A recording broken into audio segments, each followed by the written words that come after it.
Começa mais um Vitalidade aqui pela TV Câmara, canal 16 da Claro Net. Hoje conversamos sobre câncer coloretal, também conhecido como câncer de colo e reto. Segundo o Instituto Nacional de Câncer, ele é tratável na maioria dos casos e tem cura se detectado precocemente. Nosso bate-papo é com a oncologista Daniela Lessa, doutora pela URGS em Medicina. Daniela, seja muito bem-vinda. Hoje aqui ao estúdio da TV Câmara, conversando conosco sobre a forma virtual, né? Muito obrigada por aceitar o convite e debater esse assunto conosco, trazendo mais esclarecimentos, então, para a nossa comunidade aqui de Novo Hamburgo e também que nos acompanha pelas redes sociais. Olá, Tatiane. Muito obrigada pelo convite. É um prazer poder conversar sobre esse assunto aqui contigo. Eu queria começar te perguntando, então, o que é esse câncer, né? E se ele é muito agressivo mesmo. E também que você falasse um pouquinho sobre essa importância de diagnosticar ele precocemente para que seja curável, né? Sim. O câncer de intestino, ele é importante tanto pela prevalência dele, né? Ele atinge muitas pessoas e ele é plenamente curável se detectado precocemente. Não são todos os tumores que a gente consegue fazer uma prevenção eficaz, mas o câncer de intestino grosso é um que realmente se encaixa nessa situação da gente conseguir, antes dele se tornar, inclusive, maligno, detectar. Porque a maioria deles vem de pólipos, que é como se fossem pequenas verruguinhas no intestino grosso, e elas vão sofrendo transformações ao longo dos anos, não é uma doença que se instala de uma hora para outra, e durante esse período de anos é possível que ele seja visualizado e biopsiado através de um exame de colonoscopia, por exemplo. Então, a gente consegue, antes que ele se torne um tumor invasivo, detectar alterações pré-malignas e já tratá-lo imediatamente, evitando que a doença se instale. Quando a gente não consegue chegar no momento exato que ele, ou seja, que ele já sofreu essas transformações, já se transformou num câncer, ainda assim a gente consegue fazer um diagnóstico precoce, tratá-lo com cirurgia, a maioria das vezes, e, em alguns casos, quando é preciso, complementa com quimioterapia, ou, no caso, quando ele é mais baixo no reto, com radioterapia também. Então, a gente tem vários nessa doença de possibilitar a cura e a recuperação do paciente. Como prevenção, nós temos alguns exames que são muito eficazes, né? Como tu me perguntaste, então, o que se faz? O próprio exame de fezes já pode ajudar e salva vidas. Um exame de retossigmoidoscopia, que é um exame como uma endoscopia, só que feita pelo ânus. Então, avalia o reto e uma parte do intestino grosso que chama-se sigmoide, que é uma parte mais curta do intestino, na verdade, não visualiza todo ele, mas é um exame que pode ser feito no consultório, então viabiliza um diagnóstico em muitos tumores. Mas o exame realmente, assim, padrão ouro, o melhor exame para um diagnóstico mais preciso é a colonoscopia, que é uma endoscopia que avalia visualmente todo o trato do intestino grosso. Então, o cólon, a gente tem uma parte que é à direita, outra que é transversa e outra que é a descendente. Tudo ele pode ser visualizado, examinado e, nesse mesmo momento, pode ser feito a biópsia e até mesmo o tratamento, quando é num pólipo pequeno, já se retira ali e se resolve a situação. Doutora, muitas pessoas falam sobre a preparação para esse exame de colonoscopia, que é mais delicada. Você poderia falar um pouquinho para nós por que ele é tão rigoroso, assim, tem etapas a serem seguidas? Exato, é um grande problema, né, para as pessoas pensar em fazer o preparo da colonoscopia, que realmente é a parte chata do exame, porque o exame em si, ele é indolor, ele é feito sob anestesia, então o paciente não passa nenhum desconforto. O desconforto está no preparo, porque o intestino tem que estar muito limpo para poder que o exame esteja eficaz, né? Para ter uma boa visualização do intestino, ele é todo preguiado. Então, pólipos pequenininhos poderiam passar desapercebidos se tiver alguma sujeira, algum grau de fezes que esteja ainda ali escondendo um pequeno pólipo. Então, ele precisa fazer uma dieta que seja pobre em resíduos, mas isso é por um curto espaço de tempo. Antigamente, a dieta começava 3 dias antes, hoje ela é no dia anterior, né? Então, o paciente faz restringe um pouquinho no dia anterior, toma laxativos e realmente, assim, as fezes têm que sair muito claras, tipo, quase uma urina, né? Esse que é o momento certo, daí o intestino está limpo e está apto para fazer o exame com eficácia. Falando um pouquinho, então, sobre os sintomas. O que a pessoa acometida por esse tipo de câncer, né, ela costuma somatizar, por exemplo? Ele pode ser confundido com outras doenças ou com, por exemplo, como hemorroidas? Pode, ele pode dar desde nenhum sintoma, quanto mais precoce, menos sintomático, né? Por isso, do exame de rastreamento em quem não tem sintomas, e mesmo em quem não tem história familiar, porque a maior parte deles se dá em pessoas que não têm história na família de câncer, mas ele pode também ocasionar sintomas vagos, como desconforto abdominal, flatulência, e os mais específicos seriam sangramento. Mas ainda assim o sangramento pode ser confundido por outras situações que provoquem sangramento. A própria constipação intestinal, que deixa as fezes mais endurecidas, daí ao passar pelo canal pode provocar um pouquinho de sangramento, pode confundir também, no caso de uma hemorroida, né, que sangre, uma fissura anal também pode confundir. Mas o que é importante é que no caso de sangramento, ele deve ser investigado prontamente, não se deve aguardar, esperar, mesmo que ele venha de uma maneira eventual, um episódio só, ele deve ser investigado.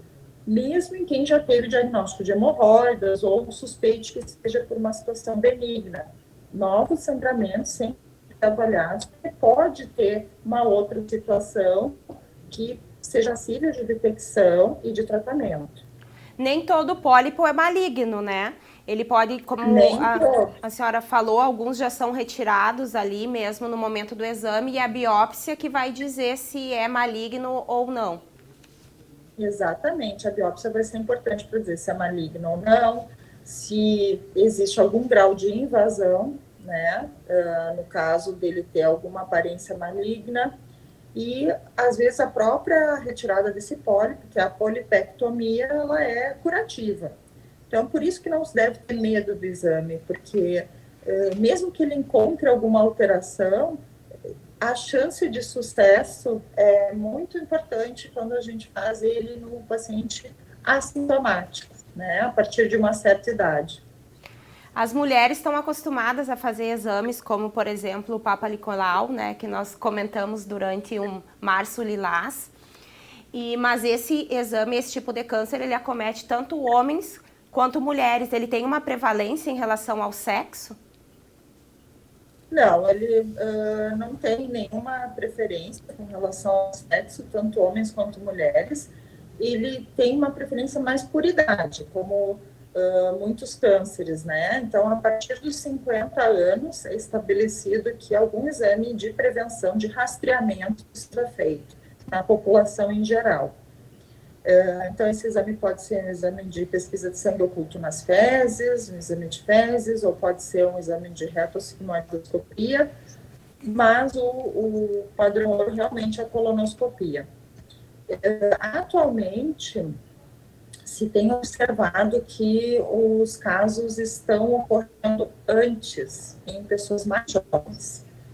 Então, década de 90, até a década de 90, somente 5% dos tumores de intestino eram diagnosticados em pacientes abaixo de 50 anos. E hoje em dia essa prevalência triplicou, é 15%. São 15% dos casos são pacientes abaixo dos 50 anos. Então, com vista disso, desses dados que têm sido observados, a Sociedade Americana de Câncer já vem recomendando a antecipação do exame de rastreamento para a idade de 45 anos, e não mais 50. Ainda tem uma certa controvérsia, né, nessa recomendação, porque, por outro lado, teria o risco da gente fazer muitos exames em pessoas que não precisariam, né, submetê-las ao custo, ao desconforto e a um pequeno risco desse exame, mas provavelmente a gente vai observar que isso vai se manter, essa recomendação de começar o rastreamento antes dos 50 anos. Se alguém na família, por exemplo, já foi acometido por esse tipo de câncer ou outro câncer no intestino, é aconselhável que essa idade, esses exames preliminares comecem ainda mais cedo? Normalmente a gente recomenda 10 anos antes do primeiro caso na família, porque tem todo esse tempo, então, de formação, então se imagina que 10 anos antes seja um momento lógico, assim, né, teoricamente. Quando a gente fala de risco familiar de câncer, a gente pode estar falando desde daquelas famílias em que muitos têm câncer de intestino e bem precocemente na vida, a partir dos 20, 30 anos, ou a gente pode falar daqueles casos mais esporádicos que os familiares tiveram após os 50 anos um diagnóstico de câncer. Aí a gente começa a falar de uma hereditariedade menor, ou seja, o componente genético daí já não é tão forte.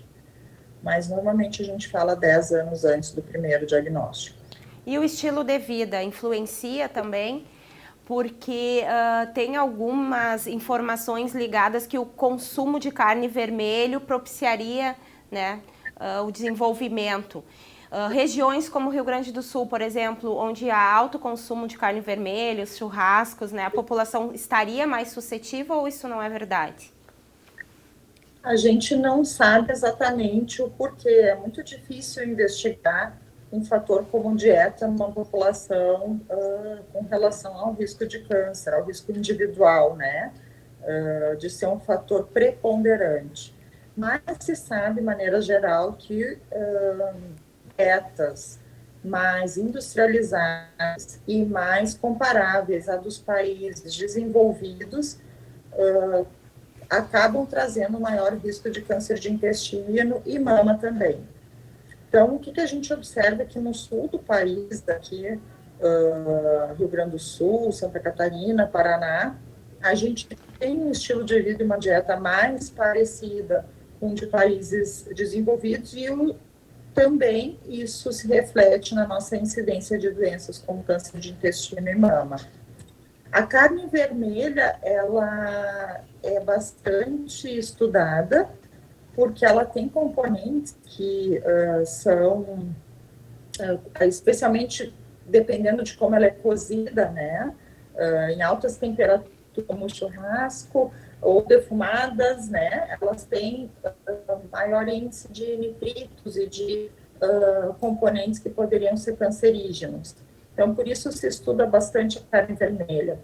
Mas o fator protetor ou deletério da dieta a gente não consegue estabelecer com precisão. Então, a recomendação é consumir com moderação a carne vermelha, porque ela é uma fonte importante de proteínas, de ferro, né? Sem falar no prazer, né, da refeição, mas especialmente com moderação carnes que são cozidas em altas temperaturas e defumadas. Com relação à possível proteção, sempre se recomenda alimentos frescos, vegetais, frutas, evitar enlatados, evitar embutidos, evitar alimentos conservados em salitre, que eles têm uma tendência a não fazer bem para o nosso intestino. Falando um pouquinho em relação ao Sistema Único de Saúde, né, que que a população principal tem acesso, a maior parte, desculpa, da população tem acesso. Esse tipo de exame, como a colonoscopia, é prática, por exemplo, de serem realizados nas unidades básicas de saúde? Esses exames, eles são referenciados para, talvez não nas unidades básicas, né, mas nos centros de diagnóstico. Então, eles são feitos por profissionais que são especialistas, né, ou proctologistas, ou gastroenterologistas que fazem colonoscopias e precisa desse equipamento. Então, existem serviços ambulatoriais que fazem, hospitalares, né, no caso, as unidades de alta complexidade, oncologia, mas eles podem ser feitos a nível de base de saúde, sim. No posto de saúde, inclusive, até pode ser feito o exame de fezes, né? Sim. O próprio toque retal também já pode diagnosticar uma percentagem desses tumores em pacientes com indicação de fazê-lo. Então, existem, além da colonoscopia, né? Porque muito dificilmente, mesmo num país com amplo acesso, a integralidade da população suscetível vai ser examinada através de colonoscopia, né? Isso não é factível. Mas o quanto mais se rastrear, claro, mais se diagnostica casos precoces. Em relação ao tratamento, você já tinha explicado que tem a biópsia para detecção, cirurgia, quimioterapia e, às vezes, com o auxílio da rádio. É esse o tratamento que a gente tem para o câncer coloretal atualmente? Sim. E esse tratamento, dependendo da localização no intestino do tumor, ele vai sofrer alterações, né? Os tumores de reto têm comportamento um pouco diferente dos tumores do resto do intestino grosso. Hoje em dia se sabe também que os tumores, a gente chama da direita ou da esquerda do intestino, eles também têm comportamentos diferentes e estão surgindo tratamentos com terapias-alvo também para esses tumores, que estão se associando aqui na rádio à cirurgia, aumentando aí o nosso leque de tratamento e as chances de cura. E esses tratamentos, eles são feitos normalmente ambulatorialmente, né, essa parte cirúrgica, e a ideia é que a gente sempre preserve o órgão e preservar a qualidade de vida do paciente. Então, não só para a gente alcançar a cura, mas também para a gente alcançar um sucesso terapêutico ali, no sentido de qualidade de vida, é importante fazer o diagnóstico o quanto antes, né? Para não comprometer funções do intestino. Porque às vezes a gente precisa, né, submeter o paciente a uma cirurgia e fazer uma colostomia, por exemplo, né? O cirurgião faz uma derivação, esse intestino, ele não fica com o seu trânsito normal. Então, quanto antes a gente faz o diagnóstico, mais precocemente, menos o risco do paciente necessitar desse tipo de intervenção. É comum a gente conversar com as pessoas e elas se assustarem bastante quando se refere ao câncer no intestino, né? Sim, coloca muito medo, né? E as pessoas, às vezes, pelo medo, elas travam.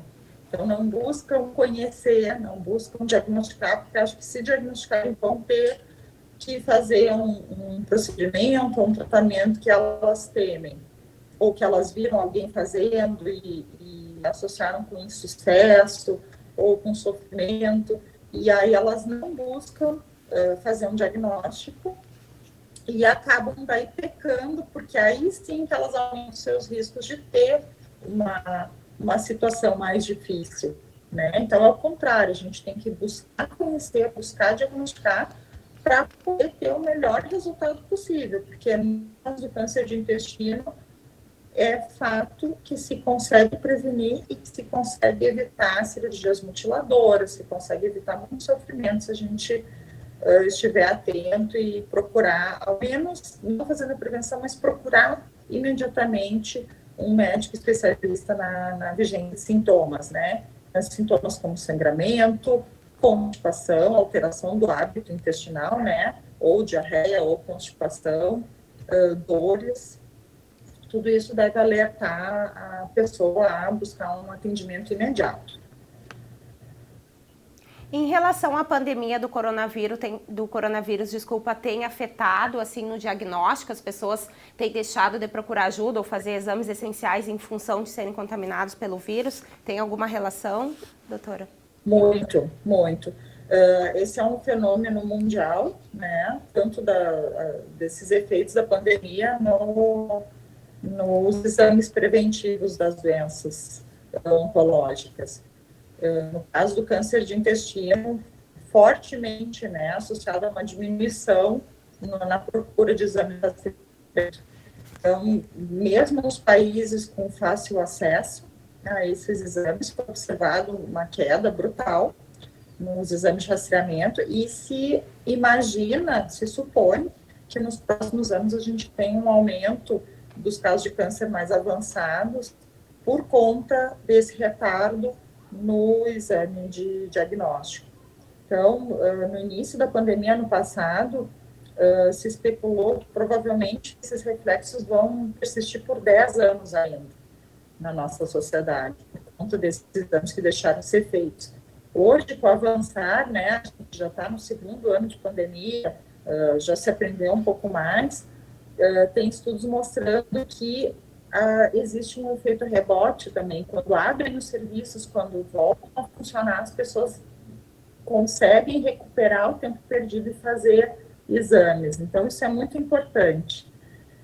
Que no momento em que abre, que é possível fazer, marque seus exames atrasados e busque atendimento. Isso a gente está falando para uma situação de rastreamento, né? Rastreamento quando ele não tem sintomas, né? É simplesmente uma prevenção. Quando o paciente tem sintomas, independente da pandemia, ele tem que procurar acesso imediato, porque para o paciente oncológico não fecha o serviço. Não vai deixar de fazer cirurgia, não vai deixar de fazer colonoscopia, o atendimento deve seguir. Com um pouco mais de dificuldade, às vezes um pouco mais de morosidade, mas a oncologia em nenhum momento da pandemia parou. Então, as pessoas não devem ter medo de procurar um serviço de saúde, um hospital, devido ao risco do coronavírus. A gente tem como se proteger do coronavírus, mas se a gente permitir que uma doença avance, dando sinais de que está afetando o nosso organismo, e a gente não tratá-la, a evolução dessa doença vai ser muito mais arriscada do que o próprio risco da infecção. Chegamos ao final, então, do nosso programa e para encerrar, eu pediria para deixar um recado para quem está nos assistindo pela TV Câmara, canal 16 da Claronet, pelo nosso Facebook, pelo nosso YouTube, então. Eu acho que podemos falar, então, em prevenção, em ter uma vida saudável, em fazer exercícios físicos, ter uma dieta equilibrada, reduzir o risco de sobrepeso e obesidade, que também são fatores importantes relacionados ao câncer de intestino, e que todos façam seus exames de prevenção assim que possível, e na vigência de sintomas, especialmente sangramento, busquem um médico especialista para poder lhe atender e lhe tranquilizar, se for o caso, ou fazer um diagnóstico. Daniela, muito obrigada, então, pela sua participação aqui no nosso programa Vitalidade. Obrigada, Tatiana. O programa de hoje trouxe mais esclarecimentos sobre o câncer coloretal. Entrevistamos a oncologista Daniela Lessa, doutora pela URGS em Medicina. Esse Vitalidade será reprisado pela TV Câmara, canal 16 da Claronet, e também estará disponível no YouTube da emissora. Muito obrigada pela sua companhia, se cuidem e até o próximo programa.